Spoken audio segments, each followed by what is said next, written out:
Good morning student, my self Sudhir sir. तो बच्चों, आज मेरा पहला लेक्चर है और मैं आपके साथ इकोनॉमिक्स ऑनर्स सेकंड सेमेस्टर का जो पेपर है हमारा स्टैटिस्टिक्स, वो आज आपके साथ डिस्कस करूंगा। आपने स्टैटिस्टिक्स सेमेस्टर 1 में भी पढ़ा है और आप सेमेस्टर 2 में भी स्टैटिस्टिक्स पढ़ रहे हैं। तो सबसे पहले आज हम डिस्कस करेंगे कि स्टैटिस्टिक्स बेसिकली होता क्या है, और फिर थोड़ा सा, क्योंकि लेक्चर 1 है, हम सेमेस्टर 1 के स्टैटिस्टिक्स के बारे में थोड़ा सा डिस्कशन करेंगे ताकि हम उस चीज को लिंक कर सके सेमेस्टर 2 में जो आपको सिलेबस पढ़ाया जाएगा। ऑब्वियसली बात है, सेमेस्टर 2 में जो आपको सिलेबस पढ़ाया जाएगा वो कहीं ना कहीं सेमेस्टर 1 से आपका लिंक है। तो मैं ये नहीं कह रहा कि मैं सेमेस्टर 1 का पूरा स्टैटिस्टिक्स आपको पढ़ाऊंगा, नहीं, वो मेरा काम नहीं है। वो सेमेस्टर 1 में हम लोग पढ़ा चुके हैं या आप लोग पढ़ चुके होंगे। बस आज हमें ये देखना है, ये थोड़ा सा डिस्कशन करना है कि जब आप सेमेस्टर 2 के सिलेबस को डिस्कस करेंगे तो सेमेस्टर 1 से उसका कितना लिंक है। तो चलिए जी, शुरुआत करते हैं। तो सबसे पहले तो मेरे बच्चों, जो मेरा पेपर है वो है intermediate statistics for economics. Means economics के अंदर स्टैटिस्टिक्स का क्या रोल है, वो मेरा सब्जेक्ट है आज। लेकिन सबसे पहले हम डिस्कस करेंगे कि भाई स्टैटिस्टिक्स होता क्या है। तो स्टैटिस्टिक्स आज स्टार्ट नहीं हो रहा है, आपने सेमेस्टर 1 से स्टार्ट कर लिया है। सेमेस्टर 1 में अगर स्टैटिस्टिक्स को आपने अच्छे से पढ़ा होगा मेरे बच्चों, तो वहां पे स्टैटिस्टिक्स को आपने सबसे पहले डेफिनेशन से स्टार्ट किया होगा। और मैं भी एक बार सबसे पहले आपको डेफिनेशन ही स्टार्ट करना चाहूंगा। रीजन है उसका, अगर आप डेफिनेशन एक बार अच्छे से समझ जाते हैं, देखिए आपको डेफिनेशन याद है, ये वैल्यूएबल पॉइंट नहीं है, उस डेफिनेशन का क्या मतलब है वो ज्यादा वैल्यूएबल है। तो अगर मैं सिंपली स्टैटिस्टिक्स को डिफाइन करूं, अगर मैं सिंपली स्टैटिस्टिक्स को आपके साथ डिस्कस करूं, डिफाइन करूं, तो statistics is a science in which we collect the data, we collect the data, tabulate data, and analyzes the data. This is a very simple basic definition of statistics. What is statistics? Statistics is a science, means statistics एक science का subject है, इन विच, जिसके अंदर हम data को collect करते हैं, tabulate करते हैं, and we analyse the data. तो यहां पर मैंने तीन बातों को मैंडेट किया है कि भाई स्टैटिस्टिक्स एक साइंस का सब्जेक्ट है जिसमें हम डाटा पर डीलिंग करते हैं। क्या डीलिंग करते हैं? हम डाटा को एनालाइज करते हैं। Very good. तो what is the role of science in this subject? हर सब्जेक्ट साइंस नहीं होता। जैसे आपका इकोनॉमिक्स है, इकोनॉमिक्स ही साइंस नहीं है। इकोनॉमिक्स एक सोशल साइंस का सब्जेक्ट है, लेकिन स्टैटिस्टिक्स एक साइंस का सब्जेक्ट है। तो क्या डिफरेंस है दोनों में? दोनों में एक बहुत बड़ा डिफरेंस है। साइंस उस सब्जेक्ट को कहते हैं जिसके अंदर जो भी बात कही जाती है उसका एक मैथमेटिकल एविडेंस, मैथमेटिकल प्रूफ हमारे पास होता है। इसका मतलब है कि जो भी मैं बात कहूंगा वो यूनिवर्सली एक्सेप्टेबल होगी, उसका कोई कंट्राडिक्शन नहीं हो सकता। जो आपका इकोनॉमिक्स है, इकोनॉमिक्स यूनिवर्सली एक्सेप्टेबल सब्जेक्ट नहीं है। जैसे फॉर एग्जांपल, इकोनॉमिक्स में आपने शायद सुना होगा कभी या पढ़ा होगा, इकोनॉमिक्स में दो रूल चलते हैं या चल सकते हैं, एक है से लॉ, एक है मार्शेलियन और हिक्सन। क्या कहते हैं दोनों? दोनों एक दूसरे का अपोजिट कहते हैं। से कहते हैं supply creates its own demand, बाकी लोग कहते हैं demand creates its own supply. तो कौन सही है कौन गलत हम और आप डिस्कस नहीं कर सकते। मींस कुछ इकोनॉमिस्ट से लॉ को फॉलो करते हैं या मानते हैं, और कुछ मार्शेलियन और हिक्सन थ्योरी को मानते हैं। तो दो अलग अलग थ्योरीज है, बिल्कुल अपोजिट थ्योरीज हैं और इकोनॉमिक्स में पढ़ी जाती हैं। लेकिन साइंस में ऐसा नहीं होता कि दो अलग अलग थ्योरीज एक साथ पढ़ी जा सके। तो स्टैटिस्टिक्स एक साइंस का सब्जेक्ट हुआ, इसका मतलब जो कहा जाएगा वो एक यूनिवर्सल फैक्ट होगा, राइट। आगे चलते हैं। फिर बात आती है कि स्टैटिस्टिक्स में हम डाटाज पर डील करते हैं। तो मैंने एक छोटा सा बात पूछ ली, भाई व्हाट इज द डाटा। तो data is nothing but a collection of information. अब वो इंफॉर्मेशन किसी भी टाइप की हो सकती है, जैसे नंबर्स की इंफॉर्मेशन हो सकती है, कलर्स की इंफॉर्मेशन हो सकती है, बुक्स का कलेक्शन हो सकता है, कोई भी कलेक्टेड इंफॉर्मेशन डाटा होती है। अब अगला पॉइंट आता है कि we analyse the data, means जो इंफॉर्मेशन आपने कलेक्ट की है अब आपको उसको एनालाइज करना है। तो मेरा क्वेश्चन आ जाता है कि भाई what is the meaning of analysation of the data. Sir, analysation का मतलब होता है कि डाटा के बारे में कुछ इंफॉर्मेशन लेना, मतलब कुछ इंफॉर्मेशन कैलकुलेट करना, ठीक है। But what type of information you want from the data. तो मेरे बच्चों, अगर आपको डाटा से कुछ इंफॉर्मेशन चाहिए जिसका नाम आपने रख दिया वी एनालाइज द डाटा, वो जो इंफॉर्मेशन होती है वो चार इंफॉर्मेशन होती है। Number one, central value. Number one, central value, इसको हम एवरेज भी कहते हैं, इसको हम एवरेज भी कहते हैं। सेकंड है डिस्पर्जन। थर्ड है स्क्यूनेस। फोर्थ है कुर्टोसिस।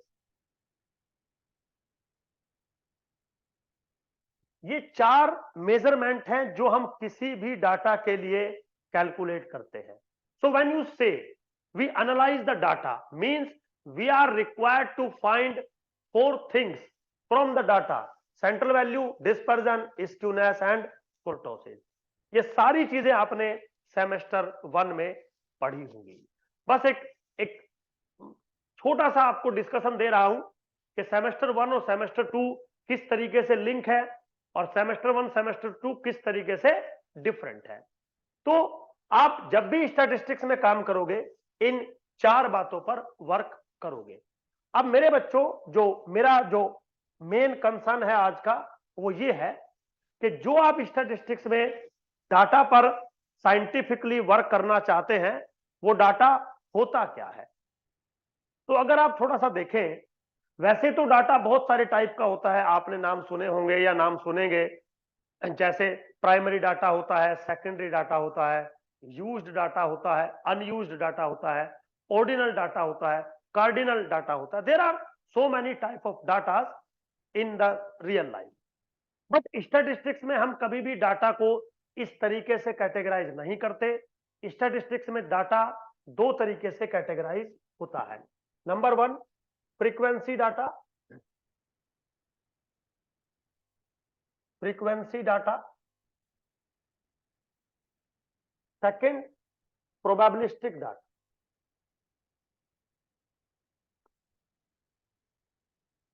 प्रोबेबिलिस्टिक डाटा, दो टाइप का डाटा स्टैटिस्टिक्स में डिस्कस होता है।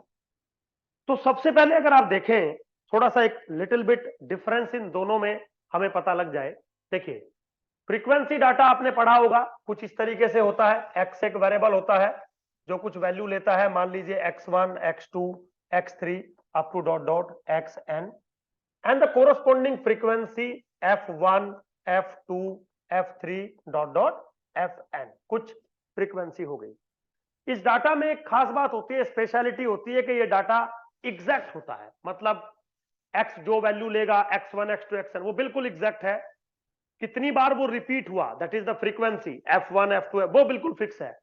तो जब भी आप इस डाटा को एनालाइज करेंगे तो जो एनालाइजेशन आएगा, जैसे सेंट्रल वैल्यू जो इस डाटा की आएगी, डिस्पर्जन जो इस डाटा का आएगा, जो स्क्यूनेस, जो कुर्टोसिस डाटा के आएंगे, वो बिल्कुल एग्जैक्ट होंगे। एग्जैक्ट होंगे मींस मैं कैलकुलेट करूं, आप कैलकुलेट करो, कोई दूसरा बंदा कैलकुलेट करे, बिल्कुल एग्जैक्टली रिजल्ट सेम आएगा। क्यों? क्योंकि ये डाटा एग्जैक्ट फॉर्म में है। एग्जैक्ट फॉर्म से मेरा मतलब है ये डाटा ऑब्जर्व्ड फॉर्म में है। ऑब्जर्व्ड फॉर्म का मतलब है कि इस डाटा की जो न्यूमेरिकल वैल्यूज हैं वो आपको पता है, ऑब्जर्व कर लिया आपने इस डाटा को। लेकिन जो स्टैटिस्टिक्स में दूसरे टाइप का डाटा होता है दैट इज प्रोबेबिलिस्टिक डाटा या प्रोबेबिलिस्टिक डिस्ट्रीब्यूशन। क्या होता है? उसमें भी दो ही चीजें होती हैं, एक वेरिएबल होता है और दूसरा होता है प्रोबेबिलिटी। जैसे यहां पर फ्रीक्वेंसी होता है, यहां पर प्रोबेबिलिटी होता है। सेम जो वेरिएबल होता है will take value some x1 x2 to xn and the corresponding probability p1 p2 dot dot to pn। ले लिया आपने, very easy. But in the case of probabilistic data जो वेरिएबल होता है उसको हम वेरिएबल नाम ना देके हम नाम देते हैं रैंडम वेरिएबल। जो पिछली जो सेमेस्टर है, सेमेस्टर 1 में आपने इसको पढ़ा होगा। अब रैंडम वेरिएबल क्या होता है वो मैं आज की क्लास में डिस्कशन नहीं करूंगा क्योंकि ये सेमेस्टर 1 में आप लोग पढ़ चुके हैं। But in the theory of statistics when we discuss the probabilistic data, so we deal with a variable which is called random variable and the corresponding probability behavior, जिसको आप probability mass function, probability density function या probabilities कहते थे। आपने बहुत सारे random variable पढ़े होंगे, बर्नौली, बाइनोमियल, यूनिफॉर्म, एक्सपोनेंशियल, तो वो सब इसी कैटेगरी में आते हैं। तो हम यहां पर भी वही चीज एनालाइजेशन करते हैं, सेंट्रल वैल्यू, डिस्पर्जन, स्क्यूनेस, कुर्टोसिस, और यहां पर भी आप वही काम करते हो। लेकिन दोनों बातों में फर्क है। क्या फर्क है सर?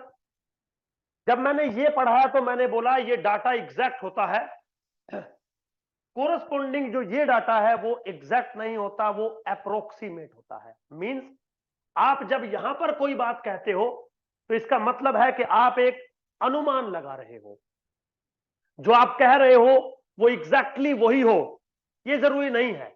यहां पर आप अनुमान लगा रहे होते हो। जैसे फॉर एग्जांपल मान लीजिए आप एक डाई को थ्रो करें। सपोज आपने एक डाइस को थ्रो किया, आप बहुत बार करते हैं ऐसा। आपको पता है कि डाइस पर अगर कोई फेयर डाइस है उसके जो अपर फेस पे नंबर आएंगे 1 2 3 4 5 6। Suppose I define a variable x which is what?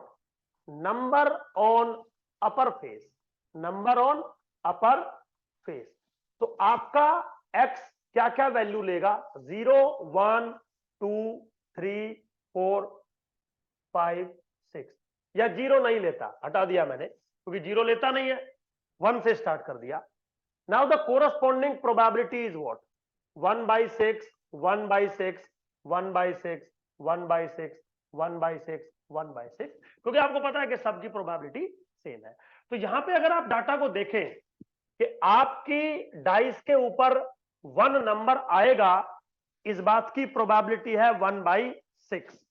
तो मेरे बच्चों आप एक बात बताइए, अगर 1/6 है तो क्या मैं इसका ये सेंस समझूं कि मैं अगर 6 बार किसी डाइस को थ्रो करूं उसमें से एक बार 1 आएगा? यस, इस प्रोबेबिलिटी का तो यही मतलब है कि अगर आप 6 बार किसी डाइस को थ्रो करें उसमें से जो 1 नंबर है वो एक ही बार आएगा।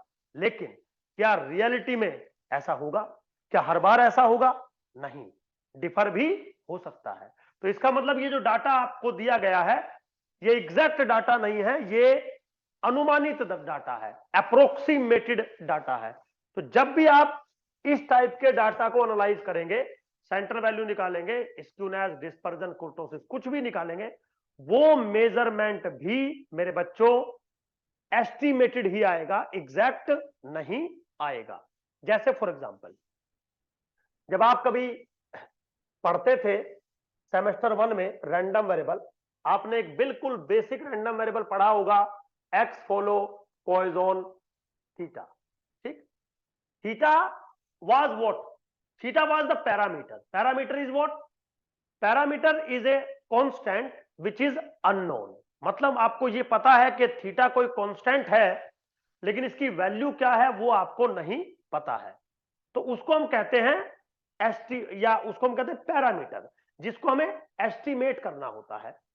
लेकिन यहां पे आपको इतनी जानकारी होती है कि जो थीटा होगा वो कंफर्म एक पॉजिटिव फिनोमेना होगा, पॉजिटिव नंबर होगा। आपने देखा होगा जब आप यहाँ पे सेंट्रल वैल्यू निकालते हैं जो कि एक्सपेक्टेशन ऑफ एक्स के बराबर होती है, वो थीटा होता है। जब आप वेरिएंस निकालते हैं तो वो भी थीटा के ही बराबर होता है। चलिए कोई बात नहीं।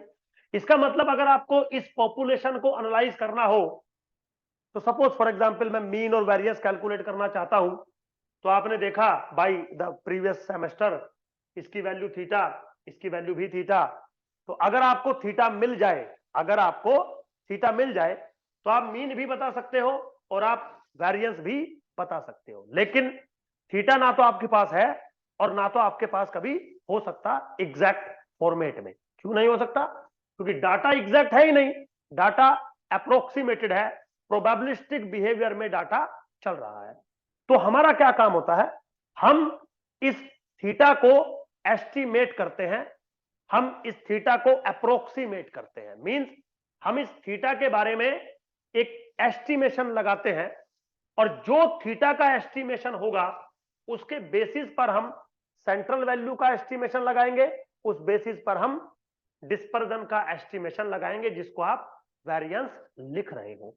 तो अल्टीमेटली मेरा क्या एम बना कि जितने भी प्रोबेबिलिस्टिक डिस्ट्रीब्यूशन आपने सेमेस्टर 1 में पढ़े थे आपको उनको एनालाइज करना है। एनालाइज करने का सीधा मतलब है कि आपका जो पैरामीटर था वहां पे आपको इसको एस्टिमेट करना है। तो एस्टिमेट करने का काम सेमेस्टर 1 में नहीं था। एस्टिमेशन करने का काम अगर आप सिलेबस को गौर से देखेंगे तो वो आपका जो काम था वो सेमेस्टर 2 के अंदर है। अगर मैं थोड़ा सा आपके साथ मान लीजिए बात करूं, एक सेकंड के लिए मैं अगर आपके साथ थोड़ा सा बात करूं,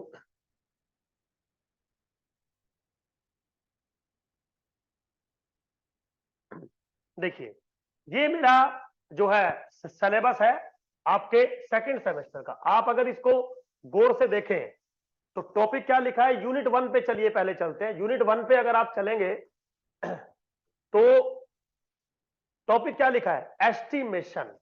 अनुमान लगाने का काम सेमेस्टर 1 का नहीं था, ये सेमेस्टर 2 का है।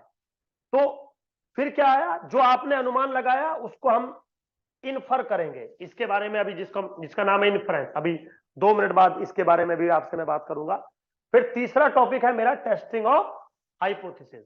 तो जो सेकंड सेमेस्टर में है, अगर हम थोड़ा सा सिलेबस को अभी हम देखें, और सबसे पहली यूनिट है sampling distribution of a statistics. तो आपने सेमेस्टर 1 से हमें यह कहा कि सर हमारे पास एक पॉपुलेशन है लाइक पॉइजन, एक रैंडम वेरिएबल है, एक प्रोबेबिलिस्टिक बिहेवियर है लाइक पॉइजन सपोज, हमें उसको एनालाइज करना है। तो आपने उसके एनालाइजेशन के बारे में सेमेस्टर 1 में मुझे ये बता दिया कि सर इसका सेंट्रल वैल्यू भी थीटा ही होता है, इसका वेरिएंस भी थीटा ही होता है। अगर आप मुझे थीटा बता देंगे तो मैं इस पूरे को एनालाइज कर दूंगा। तो फिर मैं आया सेकंड सेमेस्टर में और मैंने सबसे पहले टॉपिक उठाया sampling distribution of a statistics.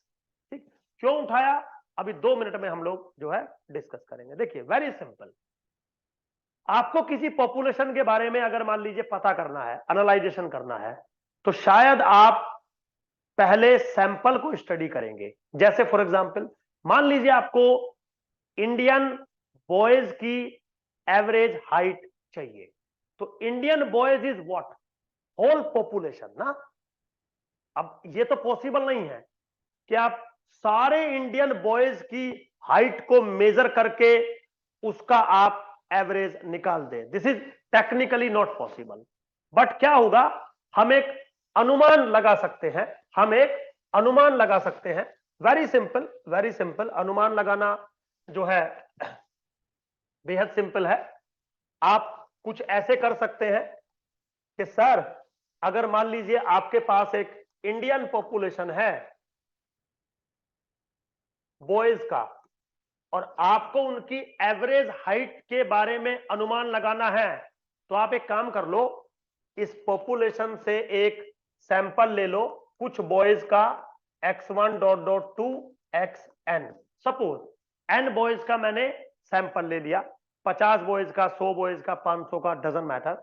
और अगर मैं इन बॉयज की अगर मैं हाइट का एवरेज ले लूं 1/n summation I goes from 1 to n xi, और मान लीजिए ये बना 5.7 inch suppose, so can we say that the 5.7 inch is the average height of all Indian boys?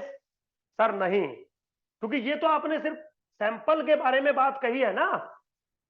जो आपने ये n बॉयज का जो सैंपल लिया है, ये हाइट तो इसी की आई है ना, पूरी इंडिया के तो आई नहीं है। हाँ बेटा, मैं भी यही कह रहा हूं कि पूरी इंडिया की तो आई नहीं है, बट पूरे इंडियंस की एवरेज हाइट निकालना इम्पॉसिबल है। लेकिन क्या मैं ये कह सकता हूं, चलिए मैं ये तो नहीं कह सकता कि this is the average height of whole Indian boys, लेकिन can we say that this is the estimated value of the average height of all Indian boys?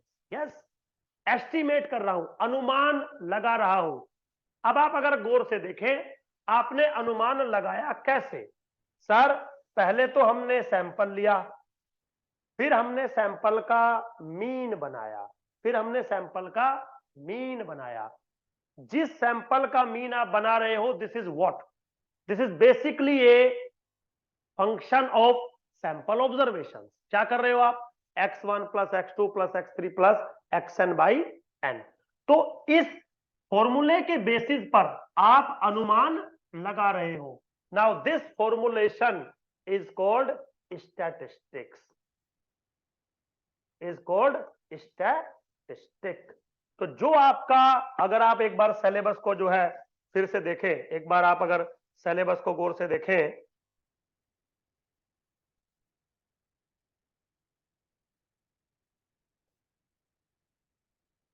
Syllabus को अगर आप से देखें, सैंपलिंग डिस्ट्रीब्यूशन ऑफ स्टैटिस्टिक्स, तो जो आप sample का फंक्शन बनाते हैं वो स्टैटिस्टिक होता है। एक्चुअली में ये स्टैटिस्टिक भी एक रैंडम वेरिएबल के तरीके से काम करता है। अब अगर ये रैंडम वेरिएबल के तरीके से काम करेगा तो इसका जरूर कोई ना कोई प्रोबेबिलिटी डिस्ट्रीब्यूशन होगा। Now this distribution is called sampling distribution. अब पहला यूनिट आपका क्या बना? पहला यूनिट आपका ये बना कि जब आप किसी पॉपुलेशन को एनालाइज करेंगे on the basis of sample, तो आप क्या करेंगे? सैंपल का एक फंक्शन बनाएंगे। वो जो सैंपल का फंक्शन होगा वो भी एक रैंडम वेरिएबल ही होगा, जिसको हम स्टैटिस्टिक कहते हैं या एस्टिमेटर भी कहते हैं। Now this estimator must has a probability distribution, this distribution is called sampling distribution. तो आपका जो पहला यूनिट है वो क्या चीज आपके कोरस्पॉन्डिंग रिप्रेजेंट कर रहा है, या क्या चीज आपको वो डिफाइन करके दे रहा है मेरे बच्चों? वेरी सिंपल, वो ये कह रहा है कि आप जो पॉपुलेशन को एनालाइज करना चाहते थे, पॉपुलेशन को मत करिएगा, आप सैंपल को एनालाइज करिए। मेरे बच्चों यहां तक क्लियर है?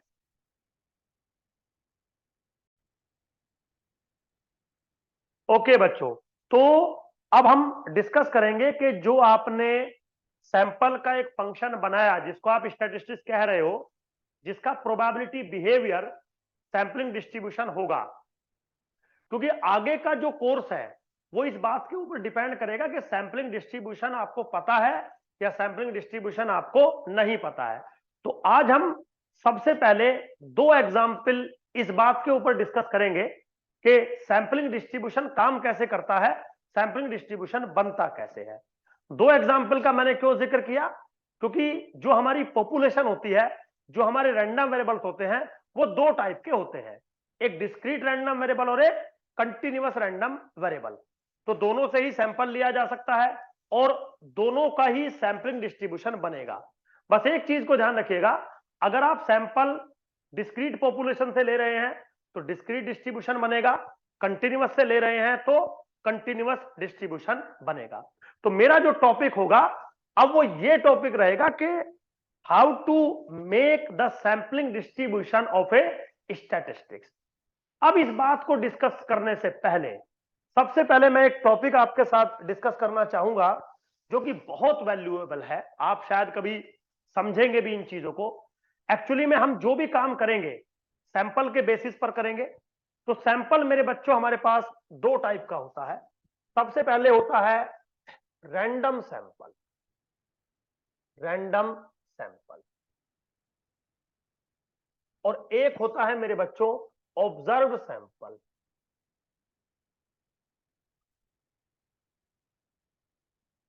ऑब्जर्व सैंपल, तो सबसे पहले आप दोनों के बीच में एक बार डिफरेंस अच्छे से समझिए। देखिए, जैसा कि नाम लिखा है रैंडम सैंपल और एक ऑब्जर्व सैंपल। तो पहले मैं आपको थोड़ा सा रैंडम सैंपल के बारे में समझाता हूं। अब होता क्या है सुनिए। मान लीजिए एक पॉपुलेशन है इंडियन बॉयज। पहले एक बार नॉर्मल एग्जांपल पे बात करते हैं। मान लीजिए एक पॉपुलेशन है इंडियन बॉयज का, और मैंने आपको बोला कि भाई यहां से आप 4 इंडियन बॉय कलेक्ट करो और उनकी हाइट को मेजर करो। आपने बोला सुधीर सर हमने 4 बॉयज कलेक्ट कर लिए, X1, X2, X3, X4। अब ये 4 बॉयज आपने कलेक्ट कर लिए इस पॉपुलेशन से, लेकिन इनकी हाइट अभी आपने मेजर नहीं करी।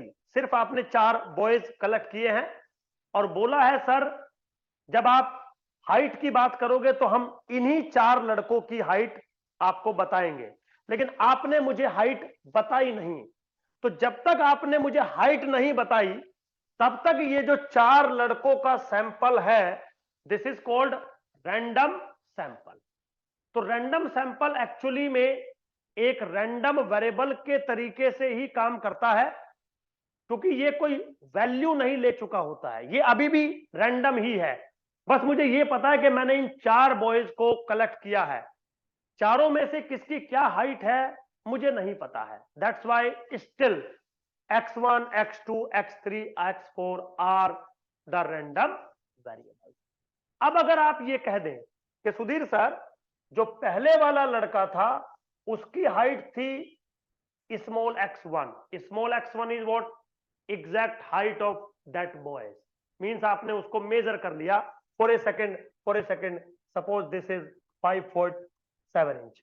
आपने बोला सुधीर सर दूसरे लड़के की हाइट थी small x2 which is 5.6 inch, x3 मान लीजिए small x3 which is 5.10 inch, x4 मान लीजिए small x4 which is 5.9 inch suppose.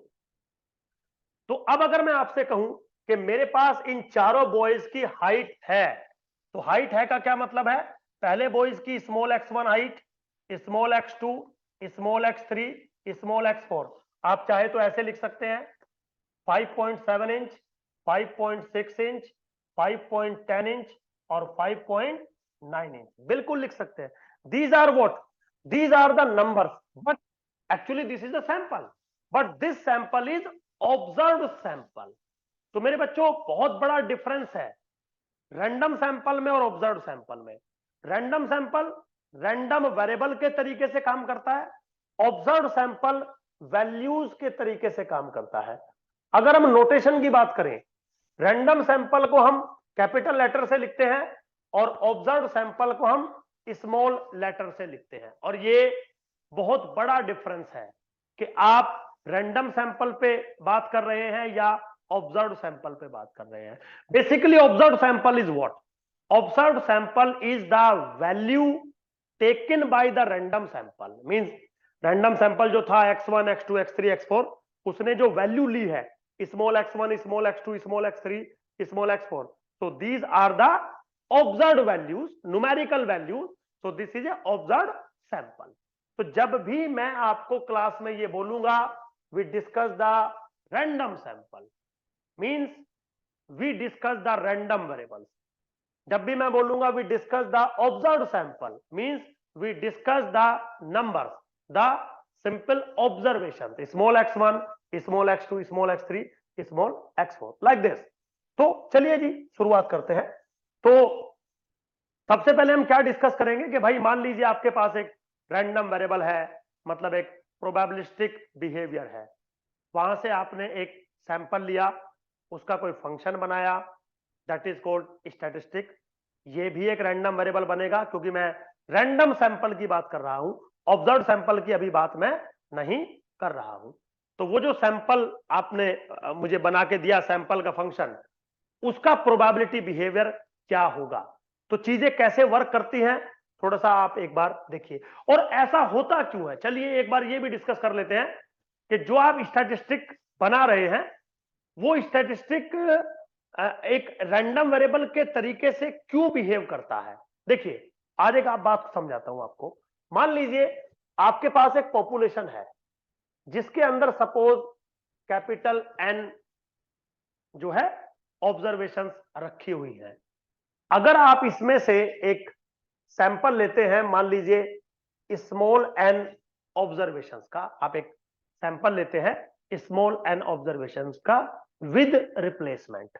With replacement का मतलब है आपने कोई यूनिट पॉपुलेशन से ली, उसको नोटिस किया और फिर से उस ऑब्जर्वेशन को पॉपुलेशन में ही डाल दिया। उससे क्या होगा, फिर से वो जो यूनिट है वो आपके सैंपल में आ सकती है। तो अगर मैं ऐसा करता हूं तो टोटल नंबर ऑफ सैंपल्स कितने बनेंगे, टोटल नंबर ऑफ सैंपल्स मेरे बच्चों वो बनेंगे n to the power n। अगर यहीं पर आप काम कर रहे होते विदाउट रिप्लेसमेंट, तो टोटल नंबर ऑफ सैंपल बनते NCN। तो फर्क है दोनों में। विदाउट रिप्लेसमेंट का मतलब होता कि आपने एक यूनिट उठाई पॉपुलेशन से, उसको नोटिस किया और पॉपुलेशन से बाहर कर दिया। अब वो यूनिट कभी भी दोबारा पॉपुलेशन से सैंपल में नहीं आ सकती, क्योंकि वो ऑलरेडी बाहर हो चुकी है।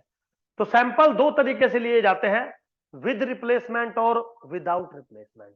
अब यहां पर हम विद रिप्लेसमेंट की ही बात करेंगे, क्योंकि हमारा सैंपल रैंडम होना चाहिए। आप कभी फर्दर जब आगे और स्टैटिस्टिक्स को स्टडी करेंगे, तो आप अगर विदाउट रिप्लेसमेंट अगर आप लेते हैं सैंपल को, विदाउट रिप्लेसमेंट लेते हैं, तो वो सैंपल आपका रैंडम नहीं रहता। तो मुझे क्या करना पड़ेगा, मुझे विद रिप्लेसमेंट ही बात करनी पड़ेगी, तो इतने सैंपल्स बनेंगे।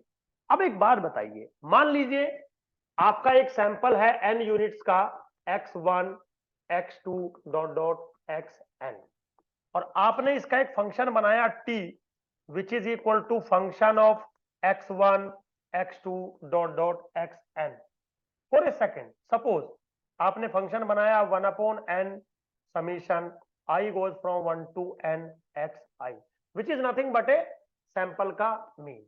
तो मेरे बच्चों एक बार बताओ, अगर आप इतने सारे सैंपल में से कोई एक सैंपल की ऑब्जर्व वैल्यू यहां पर डालते हैं, ऑब्जर्व वैल्यू डालने का मतलब है आपने सैंपल की ऑब्जर्व वैल्यू डाली T of small x1 small x2 small x3 small xn। तो जो कैपिटल टी रैंडम वेरिएबल है, मान लीजिए वो वैल्यू ले रहा है t1। भाई आपने तो ये तो फंक्शन बना दिया आपने, फिर आपने उठा के उस रैंडम सैंपल के कोरस्पॉन्डिंग एक ऑब्जर्व सैंपल की वैल्यू डाल दी, तो ये कोई ना कोई एक नंबर बनेगा। I call this number t1, जो कि कहीं ना कहीं कैपिटल टी की वैल्यू है t1। अब अगर मेरे बच्चों आप एक दूसरा सैंपल फिर से इसमें डालेंगे, ऑब्वियसली बात है कोई और भी सैंपल आप डाल सकते हो, तो क्या टी की उतनी ही वैल्यू बनेगी जितनी पहले सैंपल के कोरस्पॉन्डिंग बनी थी? नहीं, ऐसा जरूरी नहीं है। तो क्या वैल्यू बनेगी, मान लो कुछ वैल्यू बनेगी t2, दूसरी वैल्यू बनेगी अप टू सो ऑन। तो ये जो रैंडम वेरिएबल था आपका t, वो डिफरेंट डिफरेंट सैंपल के कोरस्पॉन्डिंग डिफरेंट डिफरेंट वैल्यूज ले रहा है। गौर से देखिए, एक सैंपल आपने डाला t1 वैल्यू मिली, दूसरा सैंपल डाला, फंक्शन तो अर्थमेटिक मीन ही है ना अभी भी, तो t2 वैल्यू मिली अप टू सो ऑन। तो जो कैपिटल टी है, जो कि अभी तक रैंडम वेरिएबल था, आपने ये डिसाइड कर दिया कि वो डिफरेंट डिफरेंट वैल्यू लेगा, t1 t2 t3 t4 up to so on values लेगा। Now if t is a random variable which take different values corresponding to different samples, तो क्यों ना हमें इसका प्रोबेबिलिटी बिहेवियर जानना चाहिए। Now the probability behaviour of this T is sampling distribution. तो आज का जो मेरा क्लास है वो इसी बात पर बेस्ड है कि आपका जो टी का सैंपलिंग डिस्ट्रीब्यूशन यानी कि प्रोबेबिलिटी बिहेवियर बनेगा कैसे। तो चलिए मैं आपको इसको एक एग्जाम्पल के रूप में समझाता हूं। मान लीजिए आपका एक रैंडम वेरिएबल है एक्स जो 3 वैल्यू ले रहा है 1 2 3 और जो प्रोबेबिलिटी बिहेवियर है आपके इस रैंडम वेरिएबल का वो है 0.1 0.4 0.5। सपोज भाई वो कह रहा है कि रैंडम वेरिएबल जो है वो 1 वैल्यू ले सकता है, वो 2 वैल्यू ले सकता है, वो 3 वैल्यू ले सकता है। 1 वैल्यू लेगा इस बात की प्रोबेबिलिटी है 0.1, 2 वैल्यू लेगा इस बात की प्रोबेबिलिटी है 0.4, 3 वैल्यू लेगा इस बात की प्रोबेबिलिटी है 0. मान लीजिए 5। सपोज वो कह रहा है कि यहां से आप 2 यूनिट्स का सैंपल लीजिए, 2 यूनिट्स का सैंपल लीजिए। लेना कैसे है? Only with replacement. क्यों? उसका रीजन मैं अभी आपको 5 मिनट पहले समझा चुका हूं। तो जब वो 2 वैल्यूज मान लीजिए आप लोगे, सपोज एक को मैं डिनोट कर रहा हूं कैपिटल X1 से और दूसरी को मैं डिनोट कर रहा हूं कैपिटल X2 से, और आपने सपोज एक स्टैटिस्टिक्स बनाया x bar which is what x1 plus x2 by 2। Simply आप अर्थमेटिक मीन की बात कर रहे हैं। तो मेरे बच्चों जो 2 यूनिट आप रैंडमली कलेक्ट करोगे x1 x2 और विद रिप्लेसमेंट की बात चल रही है, तो आपके जो सैंपल बन सकते हैं वो किस तरीके से आपके सैंपल बन सकते हैं। मान लीजिए मैं अगर एक टेबल सा बनाऊं, x1 x2 2 रैंडम वेरिएबल हैं आपके और वो डिफरेंट वैल्यूज ले सकते हैं। तो कैसे कैसे वैल्यूज ले सकते हैं? फॉर एग्जाम्पल जैसे 1,1, यस पॉसिबल है ऐसा। ऐसा भी हो सकता है 1 और 2 वैल्यू ले ली जाए, या ऐसा भी हो सकता है 1 और 3 वैल्यू ले ली जाए। बिल्कुल ऐसा पॉसिबल है। और अगेन बहुत सारी पॉसिबिलिटीज हैं, जैसे 2 1 हो जाए, बिल्कुल पॉसिबल है। 2 2 हो जाए, बिल्कुल पॉसिबल है। 2 3 हो जाए, बिल्कुल पॉसिबल है। ठीक, ऐसा भी हो सकता है सुधीर सर 3 1 हो जाए, बिल्कुल पॉसिबल है। थोड़ा जगह कम हो गई, 3 2 हो जाए या 3 3 हो जाए। इसके अलावा और कोई भी पॉसिबिलिटी मुझे नहीं दिखाई दे रही है। तो अगर आपके पास पॉपुलेशन के अंदर 3 यूनिट्स थी 1 2 3 और आपने बोला सुधीर सर हम 2 यूनिट का सैंपल लेंगे, तो 2 यूनिट के सैंपल की जो टोटल पॉसिबिलिटीज हो सकती है वो इसके बराबर हो सकती है। और अगर आप देखें तो मैंने फॉर्मूला भी आपको लिख के दिया था n to the power n। तो यहां पे क्या है 3 to the power square which is what 9, and I think so these are 9 1 2 3 4 5 6 7 8 9। Obviously बात है मैथमेटिकल फॉर्मूला है तो गलत तो हो ही नहीं सकता। अब आपका जो स्टैटिस्टिक्स था, अगर हम थोड़ा देखें आपका, थोड़ा अगर हम बात करें, मान लीजिए आपका जो स्टैटिस्टिक्स है वो है अर्थमेटिक मीन, जो भी आपके सामने लिखा है दैट इज अर्थमेटिक मीन। तो arithmetic mean x bar is equal to 1/2 x1 plus x2, ये फॉर्मूला आपने बताया मुझे। तो मेरे बच्चों अगर आप गौर से देखें और मैं आपसे कहूं कि सैंपल के अंदर 1 और 1 ऑब्जर्वेशन है, तो अर्थमेटिक मीन क्या वैल्यू लेगा 1, ऑब्वियसली बात है। अगर सैंपल के अंदर एक ऑब्जर्वेशन 1 है और एक 2 ऑब्जर्वेशन है, तो अर्थमेटिक मीन क्या वैल्यू लेगा? मेरे हिसाब से 3/2। यस, चलिए अब अगर अर्थमेटिक मीन या सैंपल ऑब्जर्वेशन 1 और 3 है तो क्या वैल्यू ले सकता है आपका जो रैंडम वेरिएबल है? मेरे हिसाब से 2। चलिए अगर 2 और 1 है तो अगेन 3/2। चलिए जी, अगर 2 2 है तो वैल्यू बिकम 2, ठीक है जी। और अगर 3 और 2 है तो वैल्यू बिकम 5/2, ठीक है जी।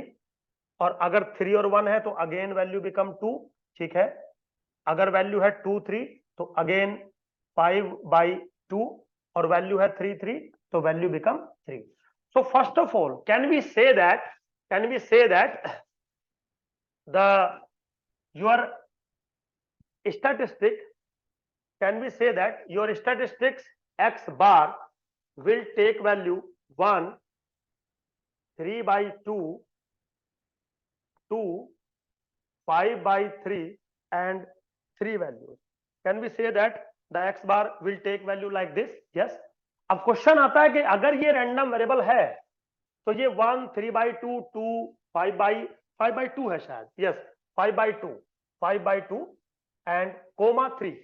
तो ये 5 वैल्यूज ले रहा है जो कि डिफरेंट है रैंडम वेरिएबल की ओरिजिनल वैल्यूज से. अब क्वेश्चन ये आता है कि इनका प्रोबेबिलिस्टिक बिहेवियर क्या होगा. देखिए, प्रोबेबिलिस्टिक बिहेवियर निकालेंगे कैसे? वेरी सिंपल, कुछ नहीं करना है आपको. आप क्या कह रहे हैं सुधीर सर, हमारा जो अर्थमेटिक मीन है वो 1 वैल्यू लेगा. अर्थमेटिक मीन आपका 1 वैल्यू कब लेगा? जब x1 भी 1 वैल्यू ले और x2 भी 1 वैल्यू ले. और एंड लिख रहा हूं मैं, तो चाहे तो आप फॉर सिंप्लिसिटी यहां देख सकते हैं. आप कहना चाहते हैं Sudhir sir x bar will take value 1 only when the probability that x1 will take value 1 and x2 will take value 1. और ये x1 x2 दोनों इंडिपेंडेंट हैं. इंडिपेंडेंट का मतलब मैंने बताया था रैंडम है. तो आप बाय द सेमेस्टर 1 ये कह सकते हैं x1 will take value 1 into x2 will take value 1. Now मेरे बच्चों, अगर आप इसको गौर से देखें, probability that x1 will take value 1 is what? 0.1 into 0.1, क्या वैल्यू मिली? 0.01. तो can we say that the probability behavior of x1 x2 is 0.01. means आपका arithmetic mean will take value 1, इस बात का प्रोबेबिलिटी है 0.01.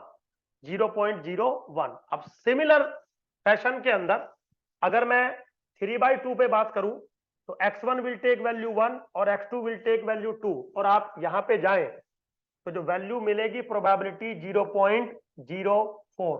आप जाके ऊपर चेक कर सकते हो.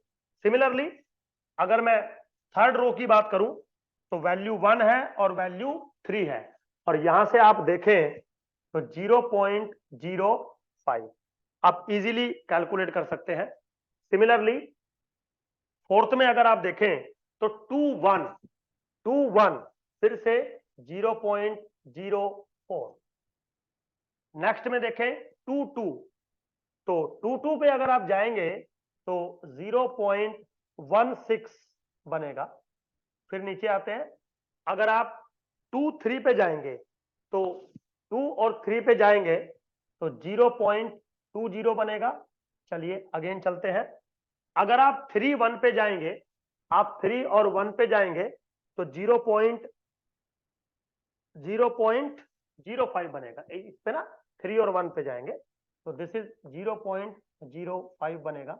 नाउ लास्ट 2 पे जाएंगे तो 0.20 and 0.25. so basically last column is what represents the probability corresponding to the distributional value like this. अब सीन क्या है सुनिए. जो रैंडम वेरिएबल है, अगर आप गौर से देखें, यहां पर वैल्यू है 1 कोरस्पॉन्डिंग प्रोबेबिलिटी. यहां पर जो वैल्यू आपको मिल रही है 3 by 2 यहां पर भी मिल रहा है, 3 by 2 आपको यहां पर भी मिल रहा है.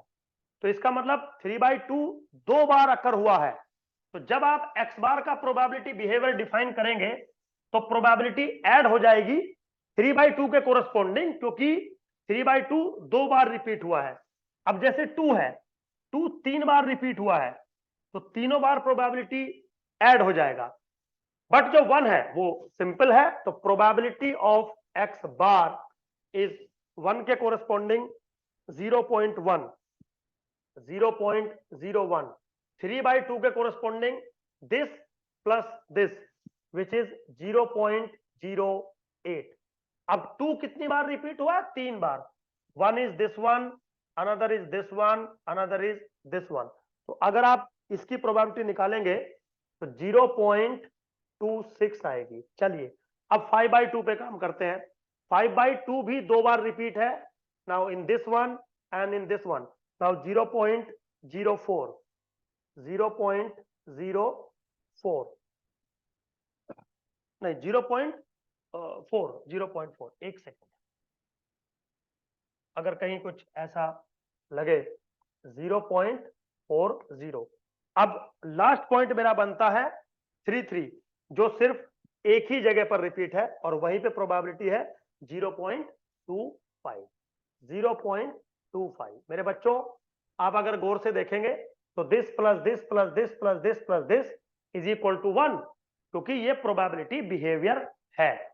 तो मैं क्या बोलूंगा कि जो स्टैटिस्टिक मैंने बनाया था x bar which is the sample mean, उसकी वैल्यूज है इतनी और उसका प्रोबेबिलिटी बिहेवियर है इतना, एंड दीज टू मिलके is called sampling distribution of arithmetic mean. तो ऐसे बनता है आपका sampling distribution of a statistics.